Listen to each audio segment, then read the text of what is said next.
a lot of stuff happening, particularly internationally, and New Zealand's involvement with all of that. We're a very small minnow on a very big stage when it comes to New Zealand at the United Nations. Of course, the General Assembly last week commemorating 80 years of the UN. And perhaps some questions about how effective it is and whether it's past its best-by date. But certainly some strong statements made by a lot of the delegates there, including New Zealand's own Winston Peters. And, going against the tide a little bit when it comes to making a statement on Palestine. Joining me on the program now from the Maxim Institute, Tim Wilson. Tim, kia ora. Welcome to the program. Morena, Andrew. How are you doing? Now, the UN... New York, yeah. These are familiar halls for you. You spend a little bit of time there in your New York days, I understand. Yeah, and I was amused by the fact that the traffic was an issue during UNGA, UN General Assembly week, for both Emmanuel Macron and Winston Peters, because every local knows that you just take the subway during that week. Do not attempt to drive a car anywhere. Just get on the 6 line and do it that way. Yeah, I came to the UN as I would say as a New Zealander, which is like, we believe in the consensus, the rule of international law, etc. But it was really, the UN was really sort of crystallized to me when my Italian camera operator, I said, we're going to shoot at the UN tomorrow. And he sort of exploded at me. And I would have thought, he's a European. New Zealanders, we're not like the Americans. We sort of see ourselves as the Europeans of the South Pacific in some way. And he just said, I bleeping hate the UN. Working there showed me the other side of the organization, which is it's slow moving, it's bureaucratic. So, for example, if you're shooting a TV piece there, you don't get the footage, and you call UN TV and say, can I have the footage for the thing that happened today? You have to wait a day and a half to get it. Wow. That's literally 3 news cycles to get the thing that you need for right now. And so, it sort of suggests that, yes, it may well be well-meaning, but just give me some outputs. And hey, things move very, very slowly in that regard. With Winston Peters' statement, this was very Winston Peters, the statesman, keeping everybody guessing and dropping hints one way or the other as to what type of statement he would make. Now, he did go to New York with a mandate from the government, but he actually kept his options open with the meetings that he had with various other countries. Was it a surprise announcement that it was New Zealand made the decision to, at this stage, not recognise a Palestinian state, in your view? Yeah, I think it caught many people by surprise, given the response.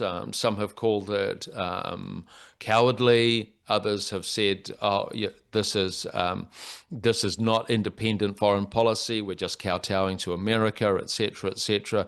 I would submit that this is actually not doing what everyone else is doing is at least one measure of independence. If you are jumping into line with everyone, then how independent are you truly? And what is also interesting is that, say, for example, those declarations from the UK, from Canada, they're premised on Hamas not being involved going forward and also releasing hostages. Now, these are conditions that at the moment are certainly, they're up for debate, let's put it that way. So if you're recognizing a state based on some conditions that may or may not be filled, how truly are you recognizing a state, or are you just sort of signaling some good intentions? And I admired the speech, and I encourage you to, if you have the time, to read the speech, because it's very, very, it's Winston Peters, as you say, the statesman. And often we see Winston Peters here in New Zealand as the populist, but it's very logically, it's almost like a legal argument that's made that there are other, there are wider areas of suffering in the world. Yes, we're drilling down on this.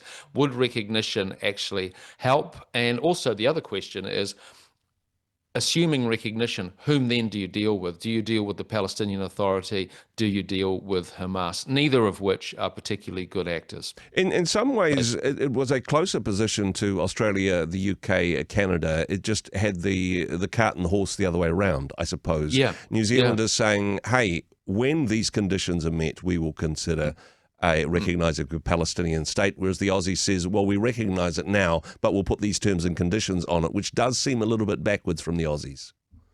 That's and look, as you can probably guess, I'm all for any attempts to call out backwardness in our Australian brothers and sisters. So, but you made a really good point, Andrew, which is that we were literally saying the same thing, but we were saying it, I think, in a more rational way.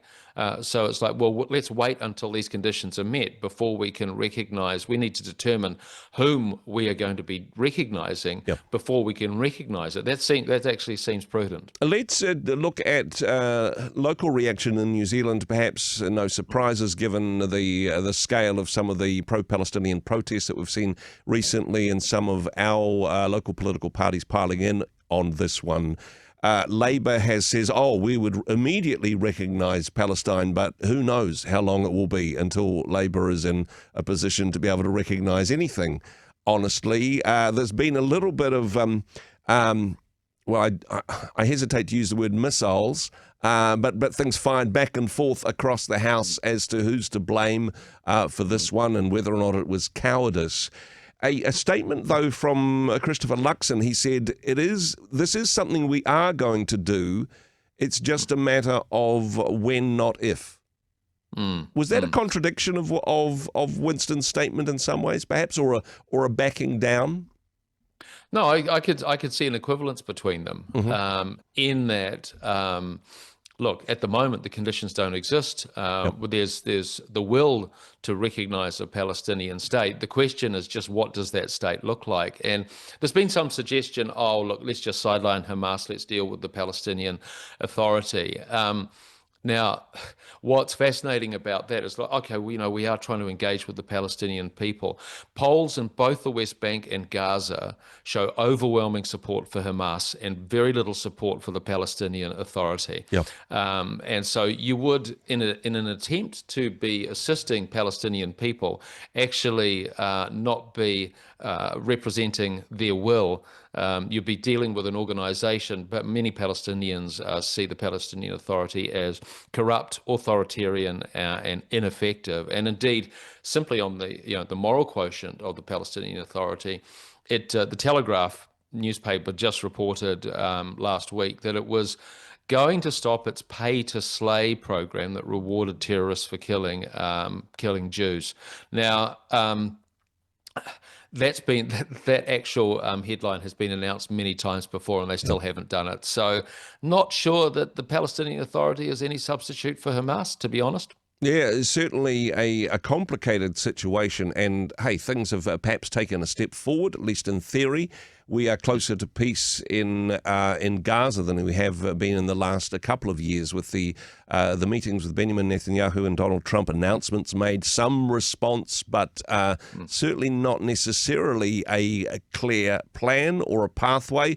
As you say, who is it that we're negotiating with again when it comes to a peace deal, right? Yeah, what's interesting about the Trump plan, and let's face it, history does not suggest that this is going to go forward well, because we've seen Palestinian organizations walk away from peace deals on many occasions, and certainly ones that even favored them. What's interesting here is that Hamas is somewhat under pressure because states with a complex relationship to Hamas, like Turkey, like Qatar, like Egypt, do support this. Have voiced some support for this plan. So that does some of the heavy lifting, in a sense, in that Hamas is, I would say, strategically under pressure in Gaza City by the IDF. Their leadership has been, I think someone was saying that the 3 levels of leadership have been taken out by a series of attacks. So now, At the same time, we hear through the BBC that a senior Hamas official says, "Oh no, we're not going to accept this because we won't disarm. We certainly won't hand back the hostages." The question is whether they're going to be able to maintain that position. So it's going to be really interesting over the next couple of days as that deadline ticks down. Now, in amongst all of this, New Zealand's position, the statements made in the UN as the next stage of this process hopefully unfolds towards peace. New Zealand in a relatively strong space to be able to hold its position, but still have input into this issue. Do you think? Yeah, look, I do wonder. I mean, it's fascinating too that we see a lot of local politicians debating this at a time when many people are just concerned about getting out of the supermarket with some money in their pocket. Yeah. Perhaps we overvalue